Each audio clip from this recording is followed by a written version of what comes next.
श्री शिवाय नमस्तुभ्यम। इंदौर में हो रही श्री द्वादश ज्योतिर्लिंग शिव महापुराण कथा का आज दूसरा दिन है। अगर आपने वो पूरी कथा नहीं सुनी तो इस वीडियो के माध्यम से आप पूरी जानकारी ले सकते हैं। गुरुजी ने सबसे पहले बताया, वैसे तो सभी बातें आज बहुत अच्छी बताई, लेकिन बहुत ही महत्वपूर्ण बातें गुरुजी ने आज बताई जिन पे हमें गौर फरमाने की ज़रूरत है। गुरुजी ने सबसे पहले बताया, दो चीज़ें हमारे जीवन में जो हमें समझने की ज़रूरत है, जिनको हम समाप्त कर दें, वो है एक है स्वाद और दूसरा विवाद। इन दोनों चीज़ों से जितना बच जाओगे उतना जीवन सार्थक हो जाएगा। स्वाद से शरीर खराब हो जाता है और विवाद बुद्धि और मन दोनों को खराब कर देता है। आगे गुरुजी ने बताया, जब किसी भी चौराहे पर जाओ, अगर वहाँ कोई मांगने वाला आपसे मांग रहा है तो उसको कुछ दो ना दो, लेकिन महादेव को धन्यवाद जरूर देना कि भगवान आपने मुझे वहाँ खड़ा नहीं किया। भगवान का शुक्रिया करना कि आपने हमें अच्छे घर में जन्म दिया, भक्ति भजन करने का मौका दिया। आगे गुरुजी ने कहा, तुम्हारा काम बनने में थोड़ा वक्त ज़रूर लग सकता है, लेकिन महादेव पर विश्वास पक्का है तो बनेगा ज़रूर। किसी को लेट मिलेगा, किसी को जल्दी मिलेगा, महादेव भक्त को सेठ पद जरूर मिलेगा। आगे गुरुजी ने कहा, शिव महापुराण कहती है, कर्म प्रधान है, जैसा कर्म वैसा फल। द्रौपदी के चीरहरण के समय इतने वीर बैठे थे, भीष्म पितामह, भीम, अर्जुन, द्रोणाचार्य, लेकिन अंत समय में आए तो भगवान कृष्ण ही थे। इसलिए परमात्मा के पास जाने में देरी मत करो। आगे गुरुजी ने एक पत्र सुनाया, सरिता ओम प्रकाश जायसवाल, इंदौर से। मैं क्या बखान करूं, मैं कल ही कथा सुनने आई थी। मैं जिस चीज़ का इंतज़ार कर रही थी वो कल हुई। बाबा की कृपा से मेरी 4 साल पहले जो इंटरव्यू दिया था उसका रिज़ल्ट कभी नहीं आना था और वो कल आ गया और मेरी रेलवे के अंदर नौकरी लग गई है। ये शिव कृपा है। श्री शिवाय नमस्तुभ्यम। आगे गुरुजी ने एक और पत्र सुनाया, दीपाली शर्मा, इंदौर से।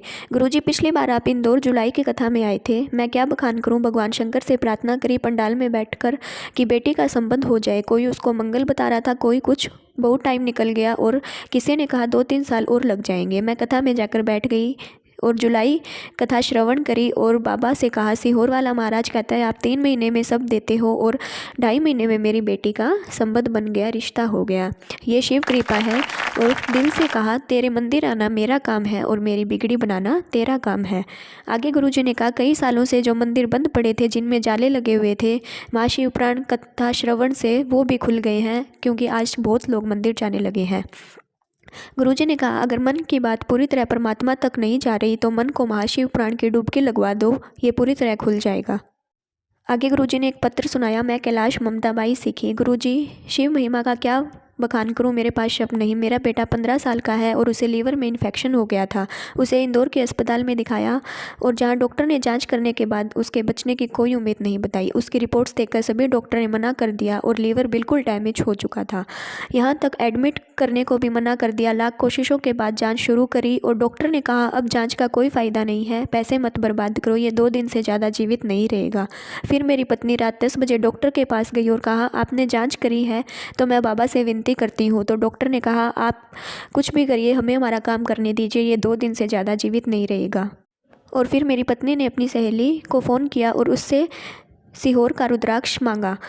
वो रुद्राक्ष हमने जल में गलाया और शिवजी पर चढ़ाना शुरू करा। शंकर पर चढ़ा हुआ जल लेकर आई, आधे से भी आधी चम्मच जल पिलाया, क्योंकि डॉक्टर ने कुछ देने से मना किया था। सुबह 8 बजे की रिपोर्ट आई और रिपोर्ट में उसमें वहाँ जो माइनस में आ रहा था, लीवर जो डैमेज हो चुका था, तो हम आधी चम्मच और पानी की पिलाई और रात 9 बजे जो रिपोर्ट आई, डॉक्टर ने कहा बच्चे का लीवर काम करना शुरू हो गया है और 40% ठीक हो चुका है। फिर हमने रुद्राक्ष को पानी में गलाया और फिर शिवजी को चढ़ाया और फिर पानी पिलाया।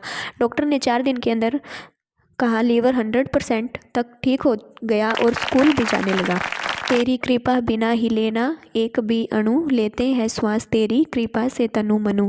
बखान क्या करूं मैं लाखों के ढेर का, जबटी बबूत में है खजाना कुबेर का। श्री शिवाय नमस्तुभ्यम।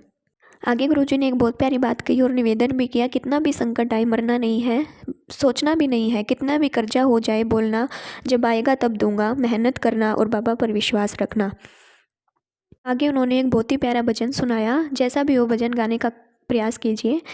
माथे पर भोले तूने चंदा सजाया, माथे पर भोले तूने चंदा सजाया, कानों पर भोले तूने कुंडल सजाया, शीश पर तूने गंगा लिया भोले बाबा, शीश पर तूने गंगा लिया भोले बाबा, बमा बम भोले शंकर गले में नाग भयंकर, बमा बम भोले शंकर गले में नाग भयंकर, लाज मेरी ही पत रखियो सदा भोले बाबा, लाज मोरी ही पत रखियो सदा भोले बाबा, मत वाले रखवाले बमा बम भोले शंकर।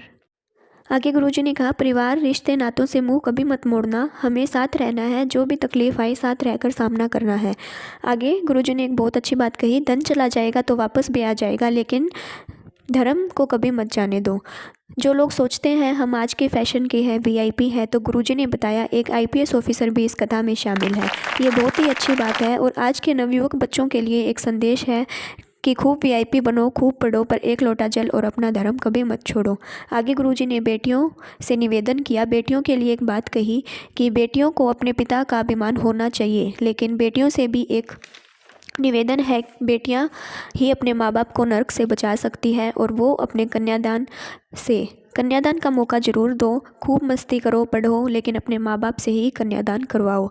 कन्यादान का फल हजारों यज्ञों के बराबर होता है। आगे गुरुजी ने कहा, अच्छी परवरिश की जवाबदारी, पत्नी बच्चों का पेट भरने की जवाबदारी, अच्छी एजुकेशन की जवाबदारी पिता की है, तो अच्छे संस्कार देने की जवाबदारी एक माता की है। प्रारंभ में ही अपने बच्चों को अच्छे संस्कार दें और एक लोटा जल चढ़ाने की आदत डालिए।